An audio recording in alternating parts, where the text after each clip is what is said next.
Welcome back, y'all. I've been gone. I've barely done any videos. Married man, though. Um, we've done some articles, some spoilers. I was on the podcast. Just a bunch of moving parts, and I'm playing Type 1 at Nats. So I've been getting prepped for that, and I've been very active on Discord. I love being on Discord. I just, the app. Um, I can be at the gym responding. I just genuinely enjoy talking strategies and decks. So it's easy for me to be on. Sometimes I spend too much time on there. So I also try to make sure I don't overcommit my time in redemption. But I've had all sorts of conversations and people talking to me about the meta and nationals. And I like to do a nationals prep. I like to say things that you have to have. You're going to hear some things in the past where I hound them. So really, it's cards I think you're going to see, and I kind of will say a few things how to stop them and other things that you could bring in. So this is mostly like a meta video with some ways to stop what I think is the meta, and cards I know you'll see. So let's just get into it. I did a big just questions to Gamer Dad. He did steal the show, and he was looking for some feedback. And for me, his offense looked a little light, especially compared to his defense. So we started talking through there, and I said, here's the questions that I ask myself when I look at a deck overall, but definitely from a Nationals perspective. Can my offense beat my defense? Can my defense beat my offense? Well, what does that mean? Do I know my lines of play? Is my defense strong enough to beat my offense? Is my offense strong enough to beat my defense? Or is the defense just there to stall for a little bit? And if so, can my offense get around that stalling? That way I know different lines of play ingrained into my defense and my offense and how to play it. And if my defense can't stop my offense, then what do I think it's going to do at Nats or against other players that I don't know what's coming? And same for the offense. If I can't get through my defense, what happens when I play the mirror? What happens when my opponent bans to my characters, vice versa, on offense or defense? So I like to make sure that I know how to stop what they're doing or get around what they're doing, and that my offense, I know my lines of play to where if I need to add to battles or there are certain gimmicks I can do, leveraging glory, leveraging different dominants, or is it different Book of the Covenant, artifacts, whatever it may be. Like how do I extend the battle or negate things in battle or add to battle, or what do I need to stop? So that's what I mean when my offense and my defense can kind of go against each other. What I always say every year, know your deck. Absolutely know your deck. You need to be able to build your deck from memory, even you 100 carders. Like I do it in Type 2. You have got to be able to build your deck from memory. One of the main things I say, why is your card in your deck? You should be able to know why every single card, that it has a purpose. Even if the purpose is just win the battle. You need to know every single card in your deck, why it's in there. And then you need to start knowing, okay, what can I do with this card? I've been saying for years, maximize the card. Well, what does that mean? Golgotha, good example. If put in play, you may take a gospel character, except a hero, so that means it can't take like a Judas. It can't take anything with a hero with a cross icon. It can only take, which pretty symbolic. Can't take a cross icon. Cross icon meaning a hero. Cross, Golgotha, the cross. So it can't take a hero from deck. So it could take only an evil character. And then the first skull icon card used by your New Testament character, not the first New Testament skull icon, is just saying the first, and the skull icon just for space and for the breaking and all that. The first evil enhancement that your New Testament character plays each battle is CBP. It cannot be prevented. That's huge for the meta right now. Jay was playing E-Man last year. A-Man was playing Old Testament enhancements, I think. I don't know if all of them were, but they should have been negated or prevented, and E-Man was playing them. E-Man wasn't trying to cheat. He was just, it's so easy to read that card. Oh, yeah, they grant CPP, skull icon. Your Old Testament works. I'm sorry.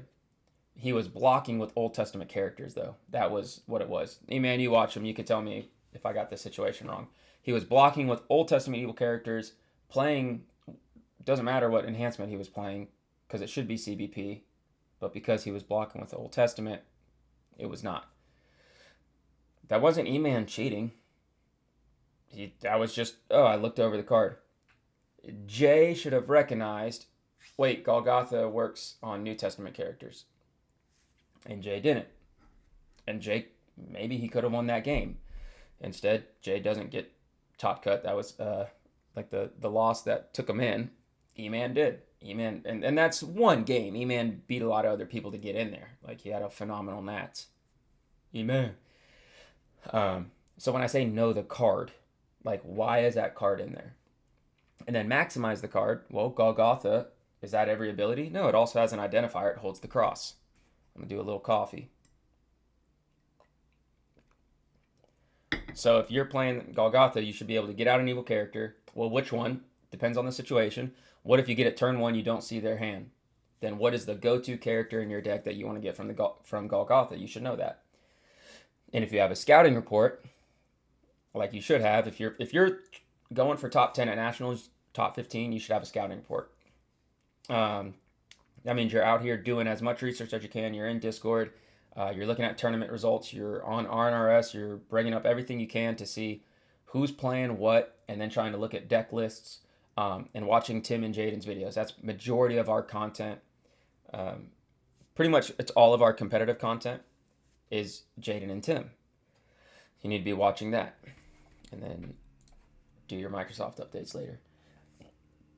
So when you have a scouting report, I'm tying this together to Golgotha. If I'm playing Jaden turn one, or in a game, and I put Golgotha down, who am I going to get? And then I would have to say, okay, well, he's probably got Teaching in Parables in his hand, or like, it's not My Lord, My God. Sorry, Jaden, I forgot your posty cards. By My Spirit, which Rex, Prince of the Air, Amazing Faith. So he's probably got maybe one of his enhancements could be CBN. So maybe I want to go to a Highwayman and slam down a Coliseum. Now he still could have Teaching in Parables. I would know because he would use the star ability. So that's where I'm saying you need to have a scouting report to where you can know what do I need and what gives me the best chances to block. And then with Golgotha holding the cross, am I using this card to the maximum potential? Should I be playing the cross? And that's where it just goes back to like using the card to the maximum potential, knowing your deck, what you should be grabbing, and then how to play it in battle. And if you see it against you, how do you play it, because you know that card, and then maximize potential. You're getting the character that you need, the right character at the right time. Your New Testament character grants you CBP on anything, Old Testament or New Testament. And then are you going to utilize the cross? So that's what I mean by maximizing the potential. You can maximize the potential of a dominant. Harvest Time, leveraging that for against certain players. If you're going to play against Brian and Tim, Harvest Time, and you can put Escape into play, and the first doesn't work because Escape is in there, and then now Led Astray doesn't work. You just took away their dominant. Harvest Time with Burial, you play Harvest Time, and if you're playing against a 100-card deck, name 14, name 15 or 16, name 100. It's any number. Play all their Lost Souls. It's got to be after a Burial if you're playing Harvest Time. And then it's going to be very difficult for Burial to get all of them underneath. So they could underdeck a Lost Soul or any number of Meeks. Well, if you have the first and Escape out, then they can't really do much. So just know, like, if you're playing Harvest Time, like, when are you using it? And then how do you utilize harvest time to its full extent? What's the number that you're playing? And what if you're playing a 50 card deck? Do you only want some of your Lost Souls out? You want theirs out, but you only want some of your souls out just to give you a benefit, and then you're going to try to put some of them back in the deck, Sheol, Prince of the Air, whatever it may be. Swine Stampede, there's multiple ways. So you got to know, well, if I'm using Harvest Time, am I putting Lost Souls down that are advantageous to me? I call it soul oppression. So I've been doing for 2 years in Type 2. Get to Harvest Time, slam it down, and now all these Lost Souls are down that they have to deal with. There's 14 Lost Souls, and you can duplicate them in Type 2, but in Type 1, there's 14 Lost Souls, and I have one of everything. All of a sudden, you have to deal with a crowds, a distress, a forsaken, a complacent, a disoriented. Like, there's so much coming down all at once that they have to keep track of. Now, you do too. It's a lot easier for you to keep track if you know every single card and why it's in there. A Harvest Time in the middle of a battle on a Forsaken of a CPP band. Well, now I dropped the Forsaken and now everything's kicked back out. That's CPP. So it's just leveraging that, just your cards. When I say know how to use them, like know every little bit of your card, how they're all tied together. That's the next step. You got to take the coffee, man. I use all my energy in these calls. What I was trying to ingrain last year into where I hear people say it. Y'all make me proud. Know your deck. Now we're going to take it up the next level to be that next competitive level. How does every single card interact with each other in your deck? So now I know my deck, but what does that really mean?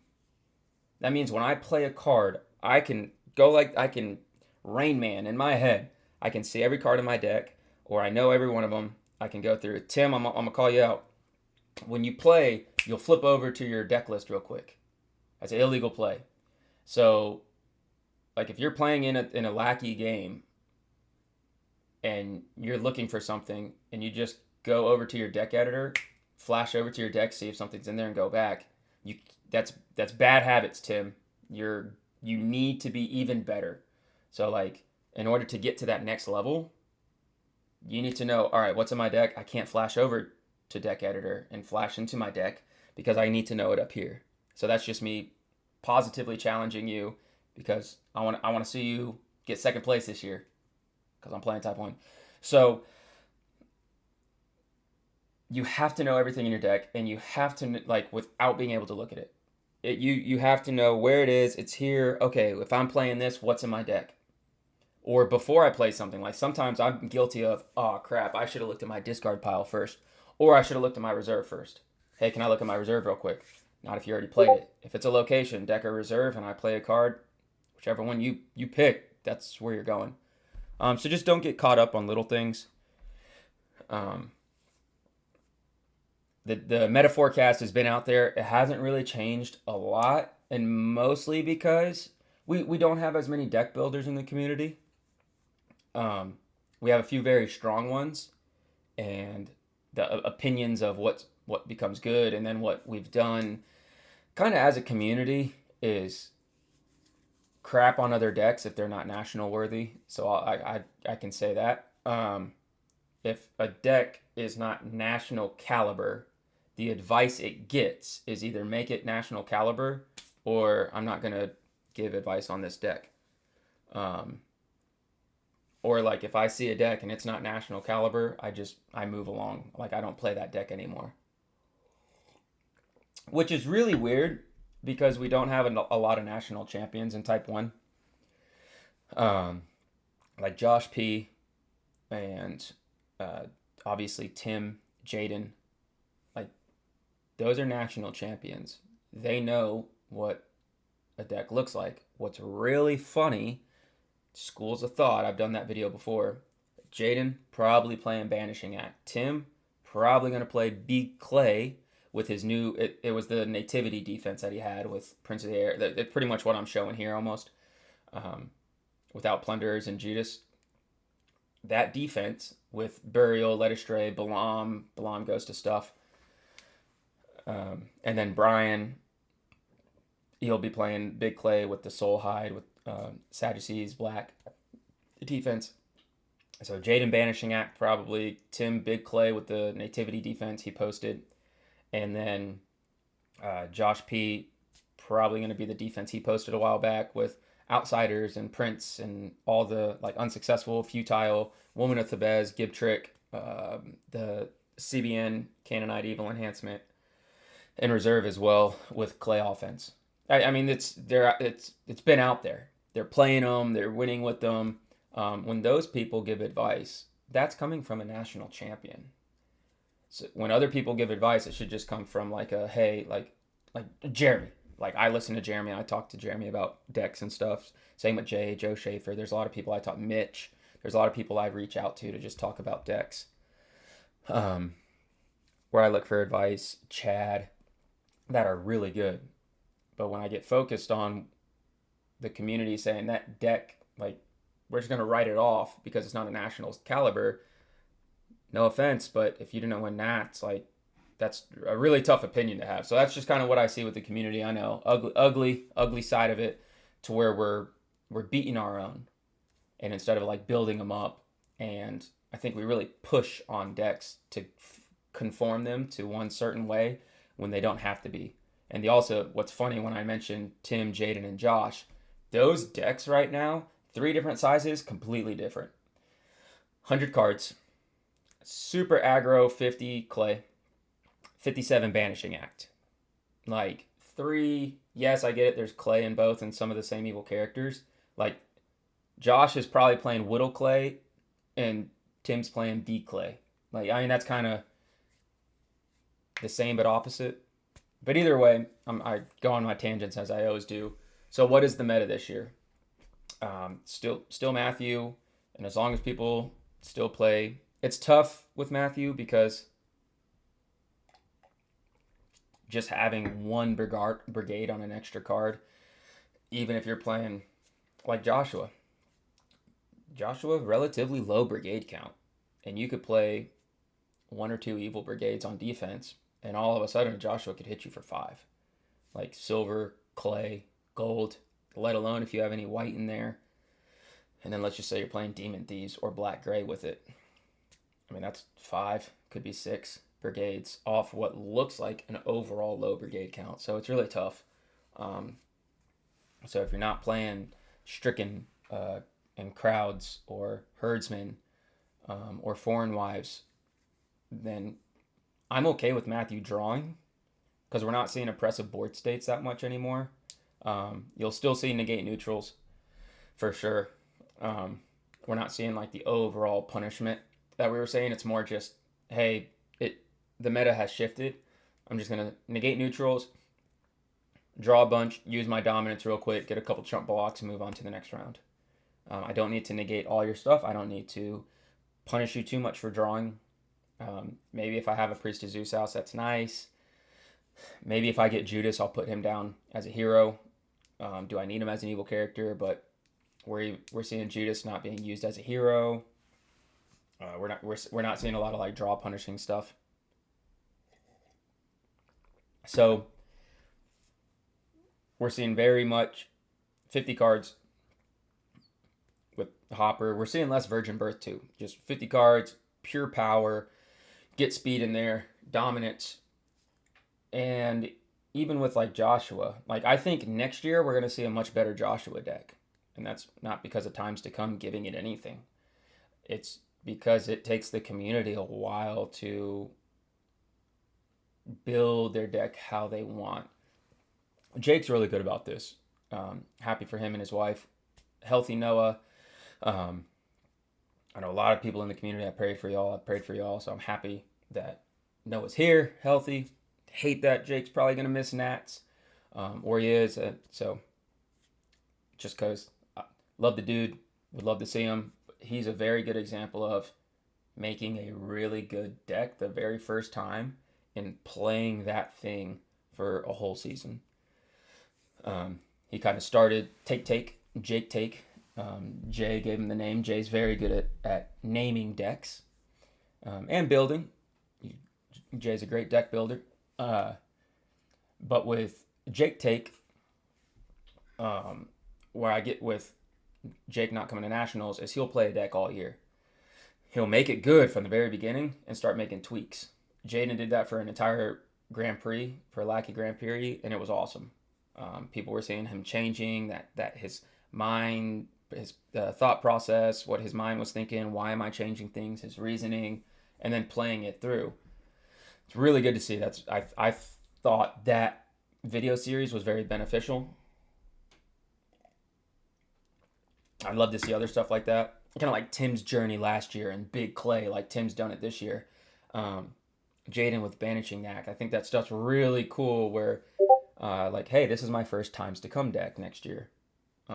Okay, this is what I learned. I went to a tournament with it. This is what the tweaks I would make. Like, I think that, and maybe that's something I do next year because Gomez moved 20 minutes. Now I've been busy since, but I should be able to connect with Gomez a lot from August on. Playtest partner if he wants it. So Gomez lives 15 minutes. He's still renting and figuring everything out of where they're gonna move, but he's moving. Looks to be right up the road from me. That's amazing. I haven't had that in 15 years. We have two other players and two players. One player has a son that's 45 minutes up the road in Asheville. 45 minutes to an hour. Could be an hour 20 depending on where they live. That's worst case. We have people in Columbia 3 hours from me, and we have another dad and his son that are in the same town I am. So we have roughly 7 local players with a couple others a little further out. And now I have my location for the church to where I have the access pad and I have full, yeah, you can go in there, and I have people from the church that want to play Redemption. This year was very busy for me, so I feel like now that we have local people, the church is good to go, and I actually have a group that's here that I can start with instead of I have to build a group. That's huge. So even though I'm very extroverted when I know you, I'm very introverted until I'm comfortable. So it is difficult for me to do that kind of things. I know I can be a loud, big personality, like a fun, obnoxious, but when I don't know you, I'm very much more reserved. In public, I'm a little bit more shy, quiet, which is crazy. It's like I'm Tyler Talks, you know. I say all that because maybe it'd be cool if I did a Times to Come and can start doing monthlies, tournaments at my house, at my church, and build up South Carolina. That's a dream of mine when I got here. Bring it back. That's how it used to be. It used to be a strong play group. And it'd be awesome for me to do that. I would love to just design cards and host tournaments and play in the tournaments that I'm at too every now and then, but really just hosting for other people would be amazing, and building a play group. That's kind of where I would like to go. Start doing more hosting and just designing cards. But I say all that because I think that was a long tangent, as I always do. I need to have like a bulletin board or like an agenda of bullet points so I can stick to them, because we aren't even on the meta. It'd be cool to see a deck that starts like, this is the deck I made. Afterwards, these are the changes I made. And then every month I do a video on that. So keep me accountable. Okay, back to the point of the video. We talked about your offense beats your defense beats your offense, maximizing card potential, still speaking on the meta, and then knowing every card in your deck and how they interact together. Now we're going to get into just kind of what do we expect to see at Nationals. I spoke about that a little bit. We're going to see these guys for sure. These 3. You're going to see them. I don't know how much Antipasta you're going to see. I think he kind of lost some love. But Herodias' daughter is still phenomenal. Herodias' daughter to Antipasta is insanely good. Negate, reserve, exchange. You can grab a kill card. What did she grab? Dance of Death from discard pile or reserve. Swap to a guy that makes it ROP. It's pretty good. A lot of times Herds are just, itty bitty defense because they can do so much with a little. They're very character reliant. So because of that, people just keep maximizing their offense. How much offense do you need? Just bring out 3 offensive cards. Bring in like a Herodias' daughter, Herodias, Dance of Death, and give yourself something extra. But we're definitely going to see Guard great in Agrippa. and maybe Archelaus, Archelaus. Might see him too because of first turn. He's good. The protection for dominance. Demon Thieves. A lot of conversations right now on Demon Thieves, just demons. People are gonna play Jake take, and then Steal the Show is heavy defense Demon Thieves with Joshua. It's just a really good deck. If you want to look at Jake take, go to deck lists and Discord and just keep scrolling until you see Agar the Wise Joshua build. I think it's called version 7, and that's where Jake is literally saying version 1, version 2, version 3. He is now at version 7 for that deck, with reasoning as behind what was in and what's different. And if you're like, hey, I like Demon Thieves and Joshua, go straight to that deck, take out a few cards, and bring in a couple demons, and you're good. That is a phenomenal deck. But I think next year, like I said, we're going to see a more aggressive deck where people say, oh, yeah, like Joshua doesn't have Soul Gen and Joshua doesn't have a couple of these. Like, we're going to see Buckler with another weapon and Harvest Time and Long Day. You can make Joshua so aggressive. Like, Joshua can be one of the most aggressive. It's the fastest offense in the game. There, I said it. It has searching. It rips through its reserve. It is consistent. It has multiple draw characters. It has a CBN draw and band. And it has the most ways to those heroes. And then it's not relying on anything. And other than that, there's Matthew, where you need Matthew. You need to be able to look at their hand. And you need ways to Matthew. And that's one card. And CBI. Captain needs to have heroes down. But you just have so many draw 2s on top of that. And book with priests and aimless and offering of wrongdoing, stone carriers, victorious being. You have so many ways to go to pieces of that offense where you can. Joshua is like the Herod version. You can do a lot with a little. I'm surprised I didn't see any Joshua Herods this year. I didn't see a lot. It's just a pretty deck too, like all gold. That just looks cool.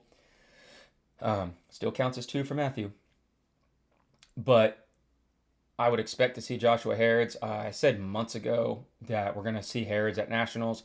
Right now, Joshua scared them off, but they'll be back at Nats. And we're seeing that. We're seeing a resurgence of Herods where it's like, hey, I don't care.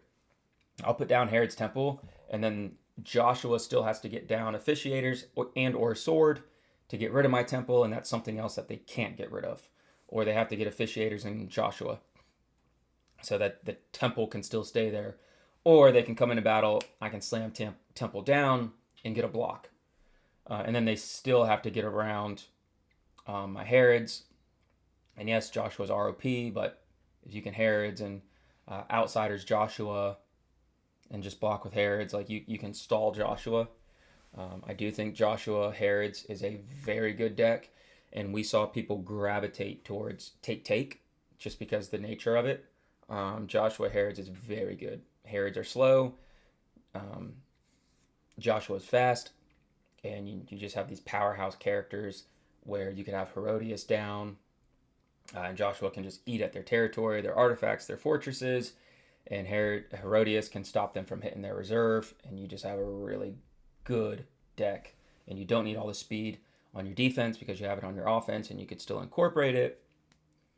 But that's just me. I was shocked I didn't see Joshua Herods this year, like at all. It's very good.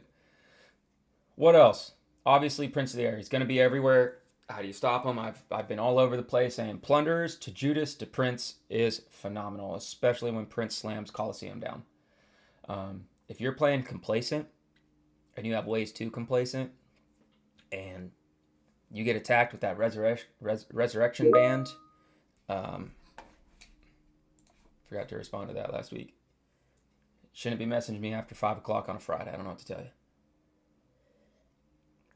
But I could have followed up today. If you have Complacent down, you don't even need Complacent, I'm sorry, with Judas. And you just go Plunderers to Judas to Prince. You put down Coliseum first, and then Prince underdecks you. He prevents the next, and you're restricting good dominance.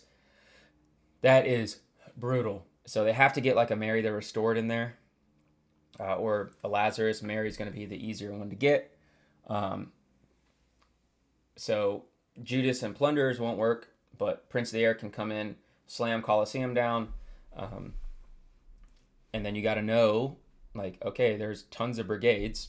Put them all underneath, and you have Colosseum. So can you get Prince of the Air? Like, do you have Escape and Awake and Galileans? Are you really looking to get Judean mediums, Amalekite Slave, Deceiver, um, Galileans, Darkness, Lawless? Like you can put all these like Humble, Galileans, Darkness, Lawless, Awake, Escape, and then you could throw in like Crowds or something. Um, that can maximize your turn 0 to block. You have got to block the Resurrection turn 1, or you have got to wipe out their heroes turn 2. You've got to hit their heroes. And if you're not tossing CBN stuff and you're letting them play dominance, they're like Big Clay. Like Brian's playing Big Clay with Soulhide. Tim is playing Big Clay with Soulhide and Herods. They are quickly getting out. And if you don't have a for sure block, do not let them play a banding enhancement. Just give them the Lost Soul and move on. Their turns, like go and look at these turns. They're bringing in 12 heroes and grabbing all their dominance. Just if you don't have a for sure block, give up the Lost Soul and move on. Like, do not let them get to all those dominants. Do not let them get all their drawing in. Do not let them get all these characters into battle and activate all these abilities. If you do, Holy Holies, Confusion of Mind, Endless Treasures. I put Endless Treasures, Confusion. Confusion of Mind so good because it's CBN. They're slamming Stable down. Activate Confusion of Mind. If you can get to Storehouse real quick, Storehouse can grab Confusion. You can play that from your reserve. But like, if you can quickly get to Confusion of Mind, you're in a really good spot. If you're playing Joshua with New Covenant, Book of the Covenant with Priests, and Amazing Faith, you could play Guardian of your Souls. Now you're protecting souls, and if you can get that Guardian down ASAP, you are stopping Zerubbabel, you're stopping Lazarus, you're stopping Disciples, Clay. You're stopping a lot of offenses and protecting souls. We're seeing Swine Stampede, we're seeing Prince of the Air everywhere, underdecking souls. And of course, Burial. So, and then Led Astray won't work if you could keep Escape and the first out. So Guardian's actually in a very, very good spot. Tim talked about it, said how good like Guardian is right now. Maybe it's the card that, and I said last year, I was like, it's good. It's just not going to be played at Nationals. It was not played at Nationals. I'm going to be honest. I think there's going to be maybe 3 decks that play Guardian this year. If you have a plan to get Guardian of your Souls as quick as you can and you can slam that thing down, you are in a very good spot against good players. And now it's not even this dead card. And honestly, last year it wasn't a dead card either. But because Nativity was pushed to the front, and you could go all the way back to Honeypot, and that's kind of why Nativity really got pushed to the front. Because remember, Nativity, John Hendricks had a good point. Nativity was looked at kind of like it wasn't that great last year. Jake and Tim worked on it, really perfected it. What do you know? They got first and second. We're not seeing a lot of Nativity this year. I don't know why.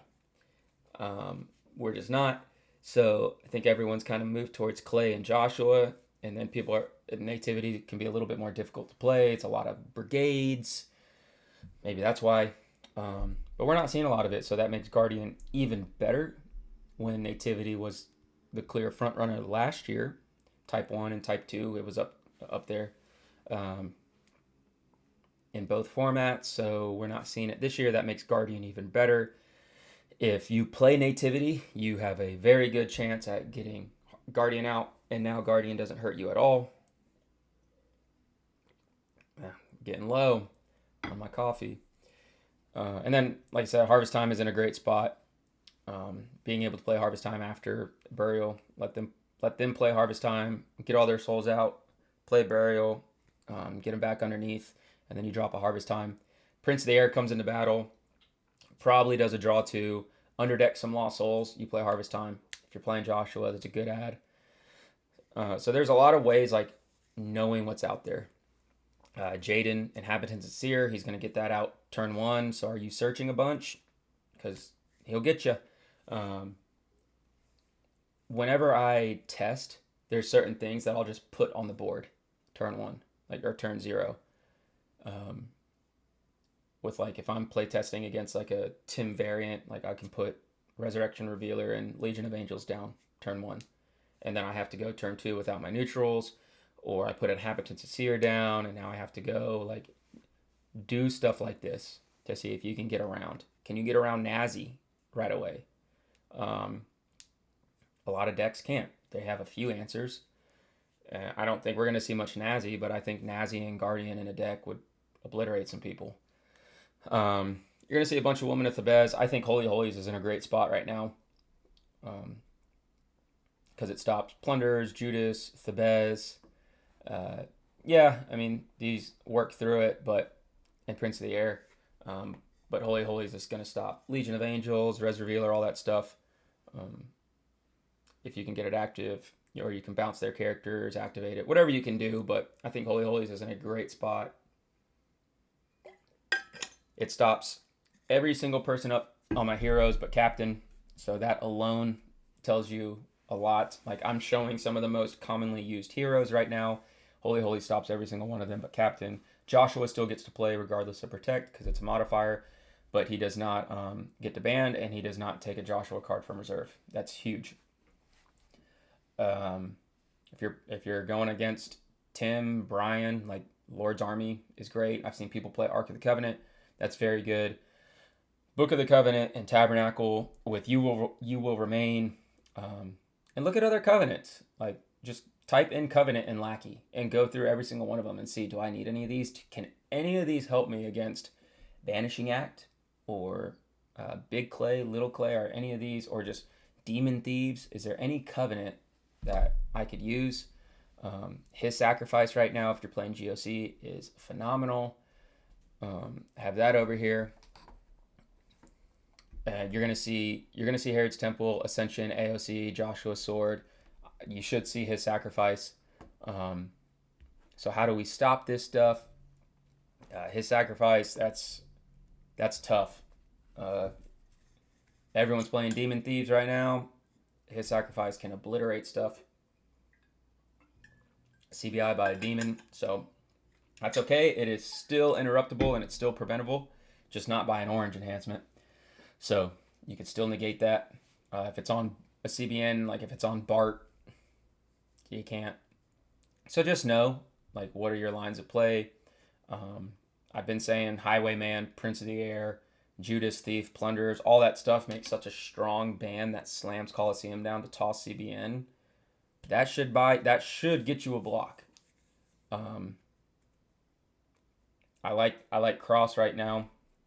If you can kind of hold some dominance in your hand and make them not do anything, like the Cross is really good. It stops Grapes. Like, Grapes is a great block right now.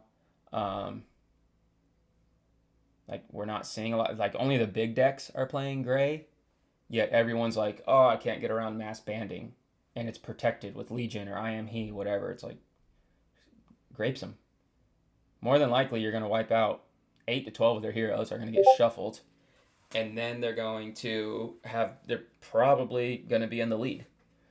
So, you just got to know how to stop some of these bans or how to get them. I put some Lost Souls down here, like Golgotha with Humble, really good. When Humble's down, like, can I play a Harvest Time with Humble, or can I like Glory and activate something that's CBP during battle? Like, no one uses Glory to the full extent. Crowd is really good. Complacent's great right now. Forsaken's good. I keep saying Forsaken's good. It does a number on Joshua. It stops. Like, if you have Coliseum and Forsaken down, Tim cannot play New Covenant as a banding enhancement. The Child is Born, The Ascension. Tim, what else are you playing? I don't think I've seen any more Hospitality and Bethany in his lists. But Forsaken and Colosseum, assuming he's not negating your neutrals, that's usually like the answer there. But like a turn one, Forsaken, and you like if you have ways to a lost soul, that's why I said I would play like Awake, Escape, Galileans, Darkness, Lawless, Humble, and Forsaken. Like those would probably be my 7 with Demon Thieves, and I'd slam down Colosseum, try to get to Forsaken turn 1, and then you're good. Play if you have a couple ways to star abilities. You can get a Humble down 2. That's really nice. But if I can get Humble, Forsaken, Colosseum, or I can Galileans into a Prince. Prince can come in, play Colosseum, and then underdeck. That's phenomenal. So there's a lot of like ways to block. You really there's so much data out there, and Tim does so much for the community.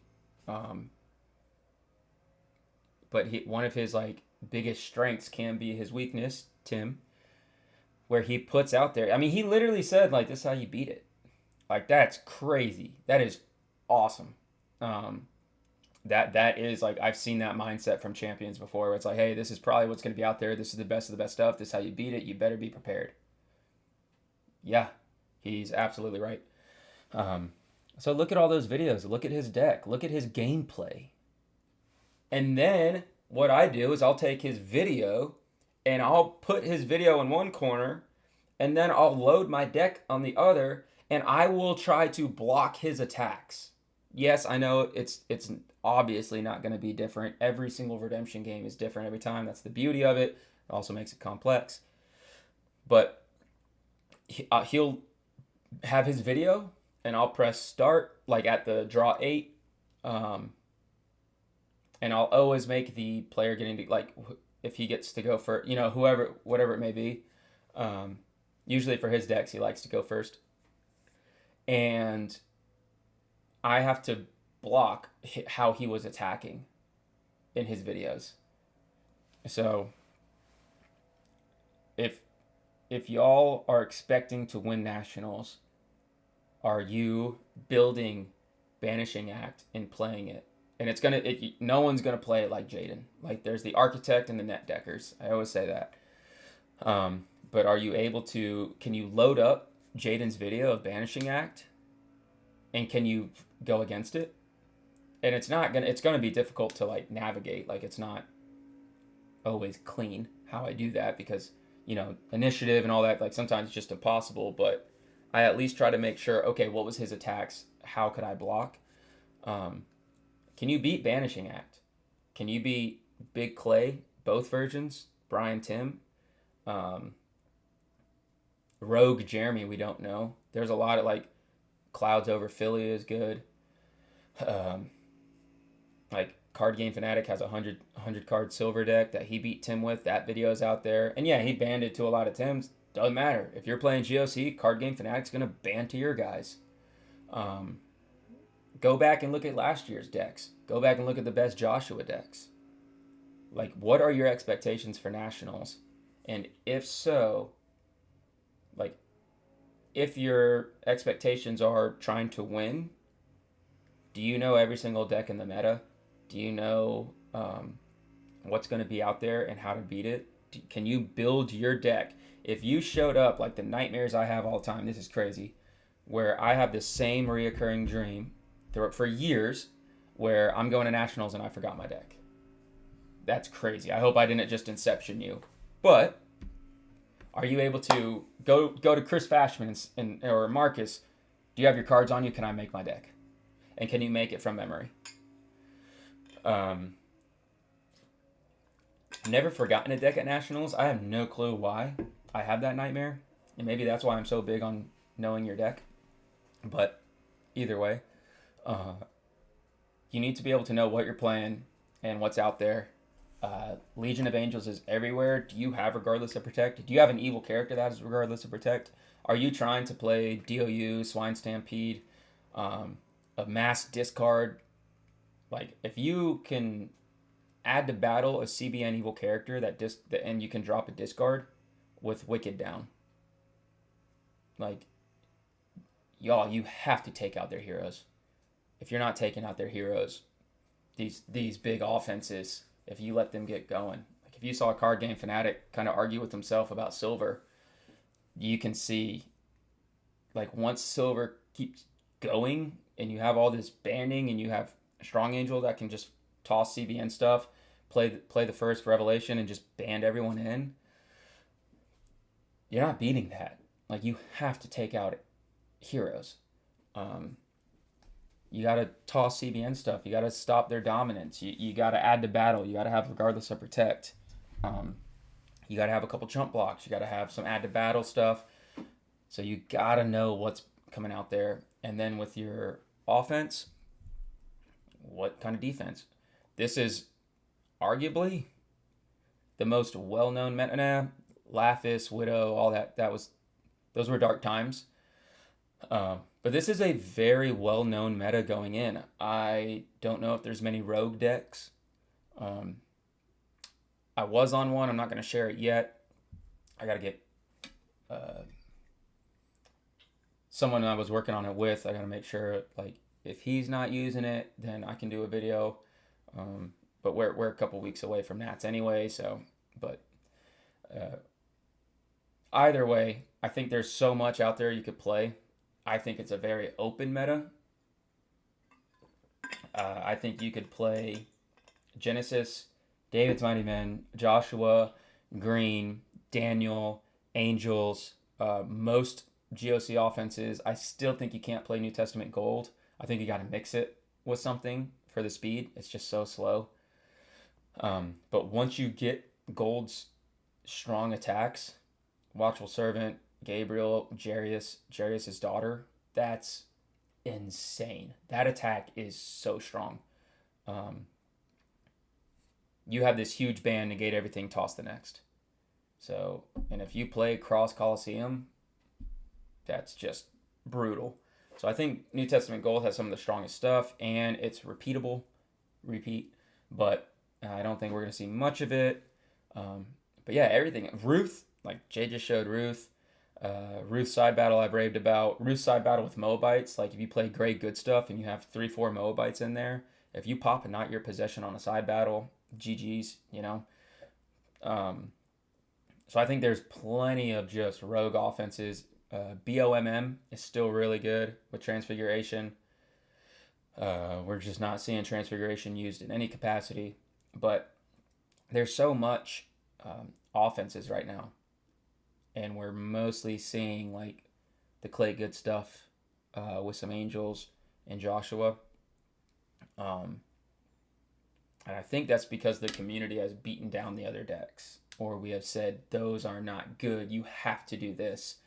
So I guess the last tangent I'm going to go into, Tim had a video on speed. And I was commenting all this stuff on the speed tiers and, like, all this stuff. Just saying, like, well, this is actually really strong. Like, Clay Priest are super slow. I don't know how that's up there.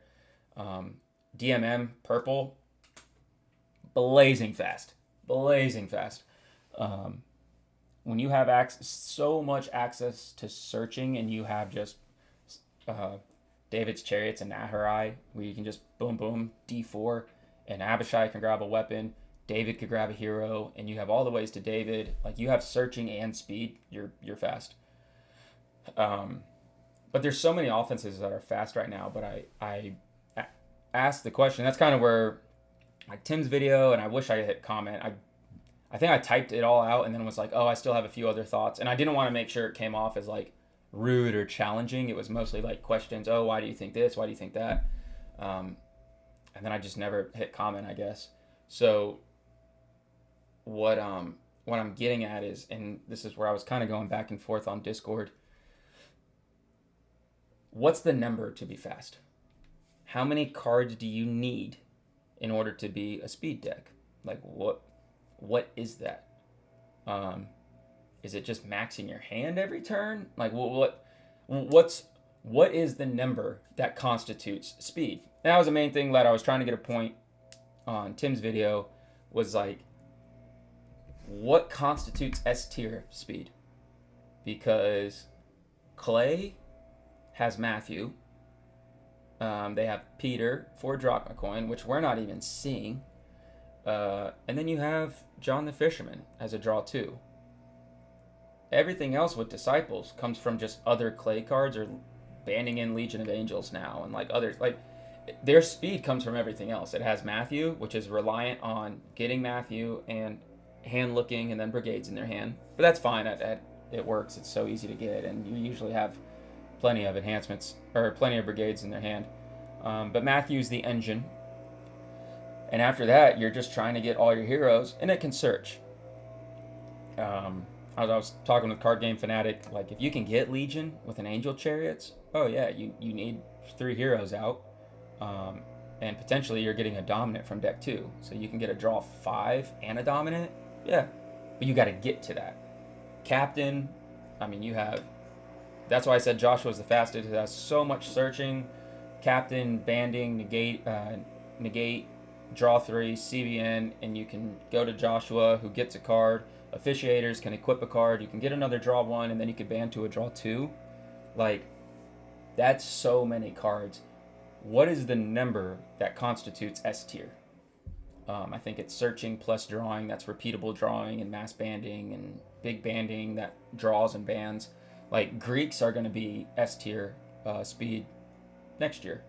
We're going to see different levels of all 3 like play styles. But I kind of look at how many cards do you need for speed? Like the nature of the game has always been, can I draw? How much can I draw? Can I outdraw you? You can slow it down, y'all. We haven't seen Rain Becomes Dust in a deck all year. The reason that Welcome to the Wilderness deck was so good was because I could just activate Rain Becomes Dust and keep pushing. And if you can flip up a Rain Becomes Dust on your opponent, you don't need to search yet, but you can slow them down. You're putting them on tilt. They're not playing a style that they're used to, and they have to negate neutrals. Well, they can't negate neutrals if they can't draw. So they have to search and get into stuff, and then you can start drawing if they negate it. But like Priest of Zeus, Judas, if you can slow them down, that's good. But I ask, what is the number that constitutes S tier and A tier and B tier? Like, how much drawing do you need? And where does it come from? How are you drawing? So that's kind of one of the things that been on my mind, like how much do you need to draw? How quickly do you need to get as much? And that's what's nice with 100 cards. Once you get everything out and you have all your banding, you're just pushing with big banding, and you're accumulating 7 cards in attack.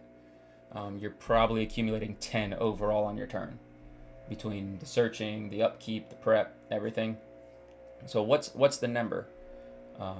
Last year for Type 2, I said it was 7. What's the number for Type 1? Like, I would like to accumulate 7 cards on my turn through drawing and searching. And can I accumulate cards when I block as well? And do I need to do that? And if I'm playing D heavy, your offense better draw, and you better be able to draw on your defense. And if you're playing mid-range, you need a balance of both. So it's just a matter of how many cards do you need. And then I do say cater your expectations. Like, what are your realistic expectations for nationals? Like, what are you looking to achieve? Am I going top 5, top 8, top 10, top 15, top 50? Like, I had one person said, I just want to win more games than I lose. Phenomenal. That is a great goal. And guess what? Next year it should be, okay, I achieved that. I want to lose 4 or less games. Like that, when we look at, like, I relate a lot to sports, but like teams have to get better over the years. This is my first Type 1 Nationals in a long time. I'm like, I want to win. But at the same time, I still want to be hovering at that top 5, which is very ambitious. But if I'm coming into Nationals with that mindset, am I doing enough that gets me first place? Am I thinking outside of the box and putting things together like Jaden? Am I playing enough games? Do I know my deck? Am I playing like Tim is right now? Like Brian, I'm sure Brian's playing too. Like, these players that are like, I'm going to win, are playing games. and they're playing against good people. So, what are your expectations at Nats, and why? Why is that? Like, what's your goal? And sometimes it's nothing to do competitively. It's just straight up, I'm there to hang out, see people, have a good time. That really should always be it. We're just kind of there hanging out with like either God's people or people there to just like, we need to show them love either way. So for me, it's a lot of it is the community, hanging out with everyone. But saying for this video for type 1, like, what are your expectations and why are they there? And then are they realistic? That's kind of what I go into, because I don't want people going to nationals and think, oh, I want top 10. Well, how many people are playing type 1?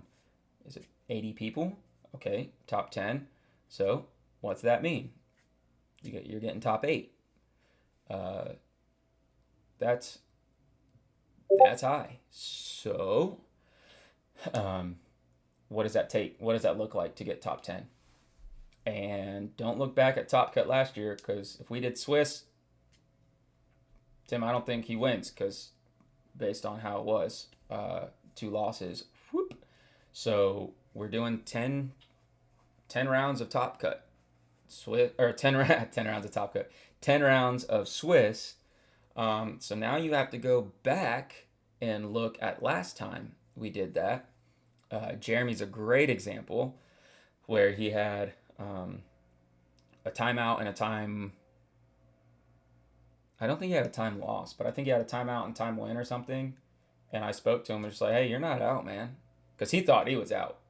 And all of a sudden he's like fighting up at the top, and he goes, if I win this game, I'm playing Nick. And he played Nick and he beat Nick.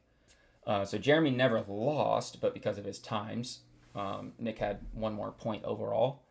So go back to that. So Nick had 1 loss. Jeremy had 0 losses, but times, and he got second. The winner of Nats will have 1 loss, unless they're undefeated. We haven't seen that in a very long time. So the winner of Nats will probably have 1 loss. Second place will have probably a loss and a time, or 1 loss and they lost to whoever won, and differential comes into play. But yeah, differential is huge in Swiss. So start knowing what are the differences in Top Cut and Swiss. You get into Top Cut as an 8 seed with 2 losses. And guess what? You're top 10 with a legitimate shot at winning. It's not the case in Swiss. So know what it means. Go back, look at, okay, what do I need to do? What does it look like for top 10? How many losses does that mean? Like, okay, and then don't get in your head. Keep playing. That was something Tim and I talked about. He lost, and it was like, hey, it's 1 game. Don't worry about it. Keep playing. He lost his second one. I said, hey, that's Top Cut. Like, you can make it in Top Cut. Just get in Top Cut. And he was like, yep, you're right. And he was like, just, it's okay. Keep playing. And he did. And he won. That's mental toughness right there, especially from like a relatively new player. That's awesome. So I won't go over all my points again. Know your deck. Know how it works together. Know the meta. What are your expectations for nationals? And what does that mean? And then are you putting in enough time? Because I promise you, if you want top 8, like that top 10%, let's say there's 80 players, you want top 8. Are you working harder than 73 other people? Because you're being one of them. Are you working harder than 73 other people? And I don't know. So that is all I got. It's tons of tangents. We talked about the next set and maybe a video series I can do. We talked about maybe a play group in Greenville. I don't even know. So it's, as always, these videos, I just kind of roll into it. 1 take, baby. We just go live, hit it, roll. I just wanted to go over the meta, do my nationals brief. Would love to do a nationals video that I air after, and then kind of give a recap. I plan on doing that. I have my nationals deck. I'm tweaking. I'm playing games with people that may or may not be at nationals. I'm playing with good players as well. I'm trying to keep things hush hush while playing against good people and picking their brains and talking. So I'm trying to do my part, and I would like to do a deck video and maybe release it, like schedule it, like the day after, like Friday night or something. And then when I get back, I do a breakdown video. So you'll see more videos, and then when Times to Come is out, I'll be doing breakdowns and more stuff there. I'd like to do other content, like behind the scenes content, next set updates, stuff like that. But Times to Come will open up the meta a bunch and create a lot of new deck types. And I love jumping into that kind of stuff. So you'll see more in a few weeks. But yeah, just with the wedding and the honeymoon, and then getting back and getting our routine and getting everything back, and then putting all my time that I would put into like videos and deck building, putting them into nationals for Type 1 prep. That's taken precedence, but not fair to y'all. I wanted to get my thoughts out there. So I hope it's good. I'm going to wrap this one up. See you guys next time.